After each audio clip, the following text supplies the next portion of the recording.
So మరి ఇంకా మొదటిసారి రాస్తున్న వారికి ఆన్లైన్ ఎలా ఉంటుంది?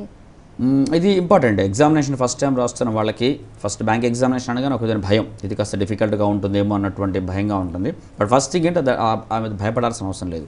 And the examination is being conducted online అండి. ఆన్లైన్లో ఎగ్జామినేషన్ కండక్ట్ చేస్తారు కాబట్టి ఇంతకుముందు ఆన్లైన్ ఎగ్జామినేషన్ రాసిన అనుభవం లేకుండా ఉంటే మాత్రం దానికి కొంచెం అలవాటు పడాలి. ముందే ఆన్లైన్ ఎగ్జామినేషన్స్ రాసుకోవడం అనేది ముఖ్యం. మాక్ టెస్ట్ ఆన్లైన్ ఎగ్జామినేషన్స్ రాసుకుంటే అవగాహన కలుగుతుంది. ఇంకా చెప్పాలంటే యాక్చువల్గా ఆఫ్లైన్ ఎగ్జామినేషన్ కంటే ఆన్లైన్ ఎగ్జామినేషన్లోనే టైం చాలా సేవ్ అవుతుంది.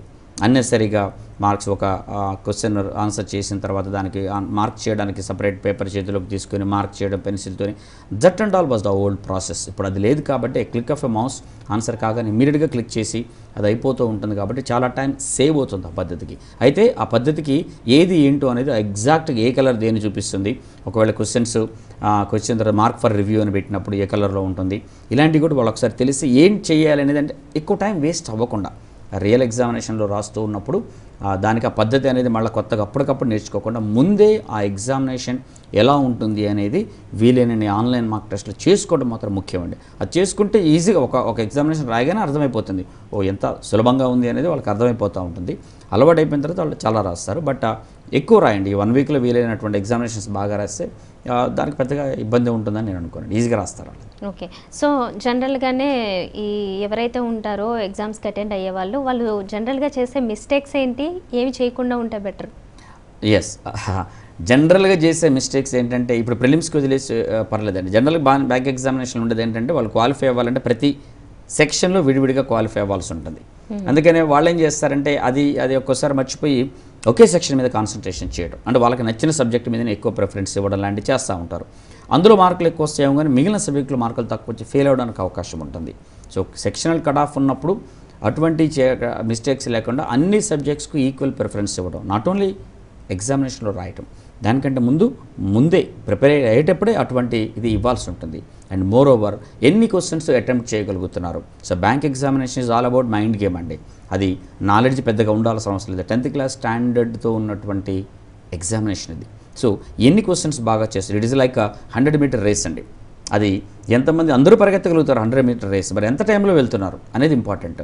ఈ క్వశ్చన్స్ అన్నీ కూడా అందరూ చేయగలుగుతారు, టైం ఇస్తే ప్రతి ఒక్కళ్ళు ఆల్మోస్ట్ అన్ని క్వశ్చన్స్ చేస్తారు. బట్ తక్కువ టైంలో ఎవరు ఎక్కువ చేయగలుగుతున్నారు అది ఇంపార్టెంట్. కాబట్టి అది నాట్ ఓన్లీ క్వశ్చన్స్ ఆన్సర్ చేయడం, ఏ క్వశ్చన్ చేయాలో తెలిసి ఉండాలి, అట్ ద సేమ్ టైం ఏ క్వశ్చన్ వదిలేయాలో కూడా తెలిసి ఉండాలి. డిఫికల్ట్ క్వశ్చన్ లాగా అనిపిస్తే దాన్ని వదిలేయాలి. అలాంటి బ్లైండ్గా చేసుకుంటూ కూడా పోకుండా ఉండాలి వాళ్ళు. అది కూడా జనరల్గా మిస్టేక్. అన్ని క్వశ్చన్స్కి ఎక్కువ టైం ఇస్తూ వెళ్ళడం, ఏదో ఒక సబ్జెక్ట్ మీద చూసుకుంటూ వెళ్ళిపోవడం, ఆ ప్రిపరేషన్ కూడా అలాగే వెళ్ళిపోవడం, ఇలాంటివన్నీ అవాయిడ్ చేసుకుంటూ వెళ్ళిపోవాలండి. తర్వాత ఆన్లైన్ ఇది కూడా ఒక పొరపాటు. ఆన్లైన్ ఎగ్జామినేషన్లో అయ్యేవాళ్ళు వీళ్ళని త్వరగా ఆ పద్ధతికి అలవాటు పడటం. మొదటిసారి రాసేవాళ్ళు ఎస్పెషల్లీ డైరెక్ట్గా ఎగ్జామినేషన్ వెళ్ళిపోయి మాత్రం రాయకండి. ముందే అలవాటు పడి ఎగ్జామినేషన్కి వెళ్ళి రాసుకోండి. ఇప్పుడు చాలా ఈజీగా చేయగలుగుతారండి. ఓకే. సో ఇప్పటి వరకు అయితే మరి ఇన్స్టిట్యూట్స్లో కోచింగ్ తీసుకున్న వాళ్ళు కానీ లేదంటే సెల్ఫ్ ప్రిపరేషన్ అయిన వాళ్ళు కానీ వాళ్ళకి ఇంపార్టెంట్ టిప్స్ ఏమైనా చెప్తారా? ఇది అండి, ఫస్ట్ ఆఫ్ ఆల్ ఏంటంటే ఎగ్జామినేషన్కి ప్రిపేర్ అవుతున్న వాళ్ళు whatever it whether how they prepare. ఇన్స్టిట్యూషన్లో తీసుకున్న వాళ్ళేమో వాళ్ళు కాస్త మిగిలిన స్టూడెంట్స్ చూస్తూ ఉంటారు, ఎగ్జామినేషన్స్ రాస్తూ ఉంటారు, ఎగ్జామ్ ఇన్స్టిట్యూషన్లో పెట్టాయి కాబట్టి వాడికి అలవాటు పడిపోయి ఉంటారు. ఇంటి దగ్గర ఉండి రాస్తూ ఉన్న వాళ్ళు మాత్రం డెఫినెట్గా ఆ ప్యాటర్న్ ఉంటే బాగానే ఉంటుందండి. ఇప్పుడు ఇన్స్టిట్యూషన్లో ఉన్నప్పుడు చాలామంది కాంపిటీషన్ ఉంటుంది, చాలామంది స్టూడెంట్స్ ఉంటారు, వాళ్ళతో కలిసి రాస్తూ ఉంటారు, కంపారిజన్కి ఛాన్స్ ఉంటుంది. ఇక్కడ ఇండివిజువల్గా ఒకళ్ళు ఉంటారు కాబట్టి అది రాకుండా చూసుకోవాలి. ఏంటంటే ఫస్ట్ వాళ్ళు చేయాల్సింది ఎగ్జామినేషన్, ఇప్పుడు కొన్ని మార్క్ టెస్ట్లు ఆన్లైన్లో ఉన్న వాటికి రాసిన తర్వాత వీళ్ళ ర్యాంకులు కూడా రావచ్చు, అది చూసుకుంటే సరిపోతుంది. అసలు ఎన్ని చేయగలుగుతున్నారు ఏంటంటే ప్రిలిమ్స్ ఎగ్జామినేషన్, మన ఈ ప్రిలిమ్స్ ఎగ్జామినేషన్కి వచ్చేసి మినిమం 60% మార్కులు రావాలండి. కాంపిటీషన్ చాలా ఎక్కువగా ఉంది కాబట్టి 60% మార్క్స్ మినిమంగా కరెక్ట్ అవ్వాలి. కాబట్టి వాళ్ళ ఎయిమ్ వచ్చేసి ఇన్ని మార్కులు రావాలంటే మీరు ఎన్ని క్వశ్చన్స్ అటెంప్ట్ చేయాలి అనే దాన్ని అడుగుతూ ఉంటారు. బట్ దాన్ని వదిలేసి 100% క్వశ్చన్స్ అటెంప్ట్ చేయడానికి ప్రయత్నం చేస్తూ 60% మాత్రం మినిమంగా వచ్చేటట్టుగా చూసుకుంటే మాత్రం క్వాలిఫై అవుతారు. అప్పుడే చేస్తారు. అది ఉందా లేదా అనేది ఒకసారి వాళ్ళు చెక్ చేసుకుంటూ ఉండాలి టైం పెట్టుకొని. అది చాలా ముఖ్యమైన విషయం అండి. సో ఇప్పుడు మనకి ఐబీపీఎస్ పీఓ ఇది అయిపోయిన తర్వాత ఇంకా జస్ట్ ఒక 20 డేస్ టైంలోనే మళ్ళీ మెయిన్స్ ఉంటాయి కదా. సో ఈ ప్రిపరేషన్ దానికి సరిపోతుందా, దానికి ఎలా ప్రిపేర్ అవ్వాలి, కొంచెం టైం ఉంటుంది? నేను ఇంతకు ముందే చెప్పినట్టు ఈ ప్రిలిమ్స్ ఎగ్జామినేషన్లో మెయిన్స్లో ఉన్నటువంటి సబ్జెక్టులు 3 ఆల్రెడీ అయిపోతాయి. ఆల్రెడీ వాళ్ళు quant reasoning and English complete చేస్తారు. ఇంకొక general awareness and computer knowledge అనే సబ్జెక్ట్స్ ఎడిషనల్గా మెయిన్స్లో ఉంటాయి. సో వీళ్ళు ఆల్రెడీ రేపు 3-4 తారీఖుల్లో, అక్టోబర్ 3-4 తారీఖుల్లో ఎగ్జామ్ రాసిన వాళ్ళకి దాదాపుగా 25 డేస్ టైం ఉంటుంది మెయిన్స్కి, 31 అక్టోబర్లో. కాబట్టి అదే అలా కాకుండా 10th 11thలో ఎగ్జామినేషన్ రాసిన వాళ్ళకి కూడా 20 డేస్ టైం ఉంటుంది. మినిమం 20 డేస్ టైం మెయిన్స్ ఎగ్జామినేషన్కి ఉంటుంది. అయితే జనరల్గా ప్రిలిమ్స్ ఎగ్జామినేషన్ అయిపోయి రాసిన తర్వాత రిజల్ట్ వచ్చాక మెయిన్స్ రాద్దాం అనుకునేంత టైము వెసులుబాటు వాళ్ళకు ఉండదు. రిజల్ట్ అరౌండ్ 20th రావచ్చు.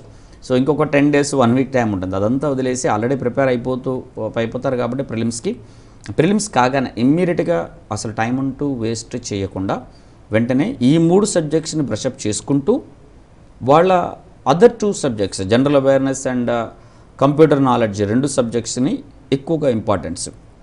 ఇప్పుడు ఈ ప్రిలిమ్స్ వరకు ఎలాగో ఈ 1 వీక్ ఆ 2 సబ్జెక్ట్స్ పక్కన పెట్టేసి మొత్తం కాన్సన్ట్రేషన్ ఆ 3 సబ్జెక్ట్స్ మీదనే వాళ్ళు పెట్టుకుంటూ ఉండి ఎగ్జామినేషన్ అయిపోయిన తర్వాత అప్పుడు ఆ 2 subjects general awareness, current affairs especially and computer knowledge తీసుకోవడం. ఈ జనరల్ అవేర్నెస్కి సంబంధించి లాస్ట్ 3 to 4 ఈ మధ్యకాలంలో ధోరణి గమనిస్తుంటే జనరల్గా అయితే ఒక 6 months బ్యాక్ కరెంట్ అఫైర్స్ అడుగుతూ వస్తూ ఉన్నటువంటి ధోరణి నుంచి సడన్గా ఈ మధ్యలో ఉన్నటువంటి ఎగ్జామినేషన్ ట్రెండ్ ఎలా ఉందంటే లేటెస్ట్ 3 months 3.5 months మ్యాక్సిమం లో జరుగుతున్నటువంటి పరిణామాలే ఎక్కువగా ఇవ్వడాన్ని మనం చూస్తూ ఉంటాం. అందుకని ఇవి ఎక్కువగా కవర్ అయ్యేలాగా, ఎక్కువగా చూసుకునేలాగా ఈ సబ్జెక్ట్స్ ఎక్కువ హైలైట్ చేసుకుంటూ, అలాగే కంప్యూటర్ నాలెడ్జ్కి సంబంధించినటువంటి అదర్ ఏరియాస్ ముఖ్యంగా బాగా ఇస్తున్నారు. షార్ట్ కట్స్ కావచ్చు, నెట్వర్కింగ్ కావచ్చు, ఎంఎస్ ఆఫీస్ కావచ్చు, ఎంఎస్ ఆఫీస్ షార్ట్ కట్స్ కావచ్చు, విండోస్ షార్ట్ కట్స్ కావచ్చు, ఆ తర్వాత ఎవల్యూషన్ ఆఫ్ కంప్యూటర్స్ కావచ్చు. అసలు అది చాలా చాలా ముఖ్యమండి. ఎందుకంటే స్టూడెంట్స్కి ఈ కంప్యూటర్ నాలెడ్జ్ అనే ఒక సబ్జెక్ట్కి ఆల్మోస్ట్ మార్కులు తెచ్చుకునే సబ్జెక్ట్ అది.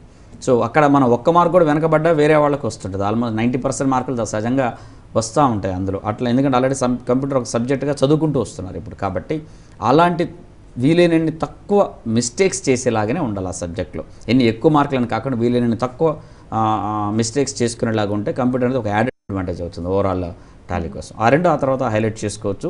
ఈ 3టిని అలా కంటిన్యూ చేస్తూ ఆ 2 సబ్జెక్ట్స్ ఆ తర్వాత చేసుకుంటే సఫిషియంట్ టైం ఆ పీఓస్ మెయిన్స్ కూడా సరిపోతుంది. ఓకే.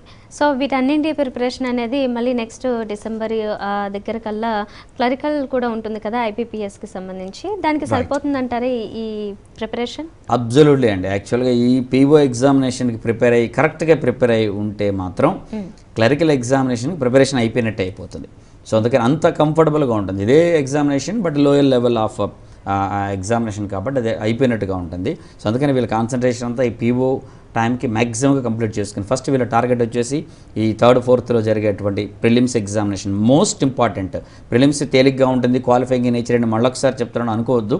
అది చాలా చాలా ఇంపార్టెంట్. ఎక్కువ మంది ఎలిమినేట్ అయ్యేటువంటి సబ్జెక్టు ప్రిలిమినరీ కాబట్టి మ్యాక్సిమం ఇంపార్టెన్స్ దీనికి ఇస్తూ దాని తర్వాత ఆ 20 days 25 days ఉండేటువంటి మెయిన్స్ ఎగ్జామినేషన్ నెక్స్ట్ టార్గెట్ పెట్టుకొని ఆ ఎగ్జామినేషన్ అయిన తర్వాత డిసెంబర్లో జరిగేటువంటి క్లరికల్ ఎగ్జామినేషన్ టార్గెట్ పెట్టుకుంటూ ఉన్నట్టయితే ఎక్సలెంట్గా ఈ అన్ని ఎగ్జామినేషన్స్ బాగా రాస్తారండి. అందులో డౌట్ ఏమాత్రం లేదు. ఓకే. సో ఫైనల్గా మరి స్టూడెంట్స్కి మీరు ఇచ్చే వాల్యుబుల్ సజెషన్స్? అది 100% ఒకటేనండి. ఒక్కసారి ఈ కామన్ రిటర్న్ ఎగ్జామినేషన్స్ ఐబీపీఎస్ వచ్చిన తర్వాత ఎవ్రీ ఇయర్ ఒకటే నోటిఫికేషన్, పీఓస్కి ఒకటి, క్లర్క్స్కి ఒకటి, స్పెషలిస్ట్ ఆఫీసర్స్కి ఒకటి అండ్ ఆర్ఆర్బీస్కి ఒకటే నోటిఫికేషన్. ఇప్పుడు ఆపర్చునిటీ మిస్ అయితే again they have to wait for 1 year.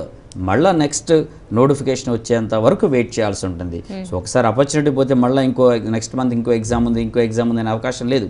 మీరు other than SBI group other public sector బ్యాంక్స్లో పీఓగా జాయిన్ అవ్వాలి అంటే మాత్రం ఈ ఆపర్చునిటీని గ్రాప్ చేయండి. ఇది మిస్ అయితే మళ్ళీ నెక్స్ట్ 2016లో జరిగే ఎగ్జామినేషన్ దాకా వెయిట్ చేయాలి. కాబట్టి సో ఇది గుర్తుపెట్టుకొని చాలా కేర్ఫుల్గా ఇది ప్రిపేర్ అవుతూ ఉంటే మాత్రం సరిపోతుందండి. అది చాలా ఇంపార్టెంట్ విషయం అది. ఓకే. సో ఇప్పుడు మనకి అంత ఇంపార్టెంట్ కాకపోయినప్పటికీ ఒక 1 more స్మాల్ డౌట్. ఈ 1 year వెయిట్ చేసేటప్పుడు ప్రిపరేషన్స్ ఇన్ కేస్ ఎవరైనా మిస్ అయి ఉంటే కనుక, ఎందుకంటే ఇప్పుడు మళ్ళీ అప్లై చేయడానికి అయితే ఛాన్స్ లేదు కదా, రైట్? సో వాళ్ళకి ప్రిపరేషన్ ఇప్పటి నుంచే అవసరం అంటారా లేదంటే చివరిలో సరిపోతుందా? అది చాలా ముఖ్యం అండి. యాక్చువల్గా ఏంటంటే ఇప్పుడు స్టూడెంట్స్ ఇంకా ఆ పద్ధతికి జనరల్గా అడాప్ట్ అవ్వరు. జనరల్గా ఎలా అవుతుందంటే నోటిఫికేషన్ వచ్చిన తర్వాతనే ప్రిపరేషన్ మొదలు పెడదామనే ఆలోచన ధోరణితో ఎక్కువ మంది ఉంటారు. ఇప్పుడు బ్యాంక్ ఎగ్జామినేషన్స్ అన్నీ కూడా సిస్టమైజ్ అయిపోయినాయి, స్ట్రీమ్లైన్ అయిపోయినాయి. సో ఎవ్రీ ఇయర్ ఎగ్జామినేషన్ అనేది ఫిక్స్డ్. సో రావడం జూన్ మంత్లో పిఓ నోటిఫికేషన్ వస్తుంది, మే మంత్లో ఆర్ఆర్బీ నోటిఫికేషన్ వస్తుంది. ఈ ఎగ్జామినేషన్ సో ఎవ్రీ ఆగస్ట్ మంత్లో ఆర్ఆర్బీస్, అక్టోబర్ మంత్లో పిఓస్, దెన్ డిసెంబర్ మంత్లో క్లర్క్స్, జనవరి ఫిబ్రవరి మంత్లో స్పెషలిస్ట్ ఆఫీసర్స్ ఎగ్జామినేషన్ అనేది స్టాండర్డ్.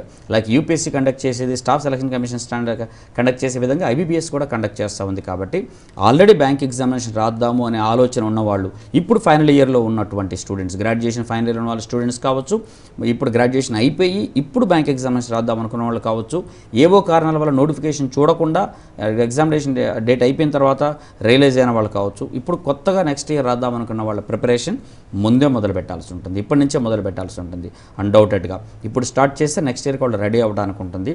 అంటే వాళ్ళకి ఎక్కువ వెసులుబాటు ఉంటుంది. ఆ ఆపర్చునిటీస్ వాళ్ళు బాగా తీసుకోగలిగితే మాత్రం చాలా బాగుంటుంది. అంతేగాని నోటిఫికేషన్ వచ్చాక చూద్దాము అనే ధోరణి చాలామంది ఉంటుంది, అది మాత్రం ఉండకూడదండి.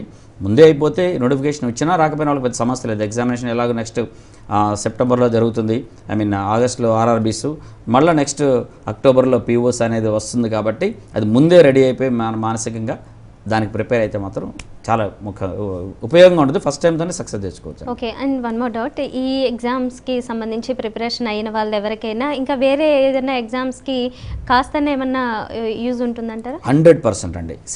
అదర్ కాంపిటేటివ్ ఎగ్జామినేషన్స్ ప్రిపేర్ అయ్యే వాళ్ళు బ్యాంక్ ఎగ్జామినేషన్స్ బాగా రాయలేకపోవచ్చు, కానీ బ్యాంక్ ఎగ్జామినేషన్ ప్రిపేర్ అయిన వాళ్ళు అదర్ కాంపిటేటివ్ ఎగ్జామినేషన్స్ బాగా రాయడానికి అవకాశం ఉంటుంది. ఎందుకంటే ఇంత తక్కువ టైం కానీ నెగిటివ్ మార్కులు కానీ ఇంకొక ఎగ్జామినేషన్లో లేవు. సో బ్యాంక్ ఎగ్జామినేషన్స్ ప్రిపేర్ అయితే they can write staff selection commission exams, they can write Gramin railway recruitment board examination, they can write other competitive examination, వేరే ఎగ్జామినేషన్స్ ఏదైనా కూడా రాసుకోవడానికి, ఇన్సూరెన్స్ ఎగ్జామినేషన్స్ కావచ్చు, అదర్ ఎగ్జామినేషన్స్ అన్ని చాలా బాగా రాసుకోవడానికి ఉంటుంది. సో ఇది సీరియస్గా ప్రిపేర్ అయితే ఏదో ఒక గవర్నమెంట్ జాబ్ రావటం మాత్రం తప్పనిసరి అండి, సీరియస్గా ప్రిపేర్ అయితే. ఓకే అండి. ఓకే, థ్యాంక్ యూ గిరిధర్ గారు, మీ వాల్యుబుల్ సజెషన్స్ అందించినందుకు మా వ్యూవర్స్కి. సో చూసారు కదా, ఇది వాళ్ళ గైడ్. మరో షోలో మళ్ళీ కలుద్దాం. నమస్తే.